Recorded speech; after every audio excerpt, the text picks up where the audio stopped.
নমস্কার, কেমন আছেন সবাই? আশা করি সবাই খুব ভালো আছেন। মন্দিরা রুদ্র ব্লগে আপনাদের সবাইকে স্বাগত জানিয়ে আজকের একটা নতুন ব্লগ শুরু করছি। আজকে হচ্ছে 20 জুলাই। আমার হাজব্যান্ডের বার্থডে ছিল 19শে জুলাই, মানে গতকাল। তো আমি কালকে কিছু সেলিব্রেশন করতে পারিনি, কারণ শনিবার একদম ভেজ, আমাদের বাড়িতে নিরামিষ হয়। ওই দিন কোনো এঁটো কাটা ঠেকাঠেকি হয় না। তো আজ সানডে, তো আজকে আমি নিজের হাতে রান্না করে আমার হাজব্যান্ডকে খেতে দিয়েছি। তো বন্ধুরা, চলো দেখে নাও আমি কি কি রান্না করেছি সুন্দর করে। আর এখানে দিয়েছি ফ্রায়েড রাইস করেছি আজকে, এটা নিজের হাতে। আচ্ছা, কাঁকরোল ভাজা, পটল ভাজা, আলু ভাজা, বরবটি ভাজা, ঢেঁড়স ভাজা।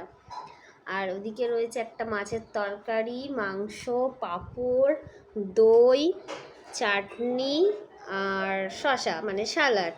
আর এদিকে পায়েসটা সকাল সকালই করে দিয়েছিলাম, মিষ্টিটা তার সাথে খেয়ে নিয়েছে, তো সেটা এখন দেখাতে পাচ্ছি না। তো আর এই হচ্ছে আমার দেওয়া বরকে গিফট। তো এখন তোমার পছন্দ হয়েছে এটা? যাই হোক, তো এই হলো আজকের আমার বরের বার্থডে সেলিব্রেশন।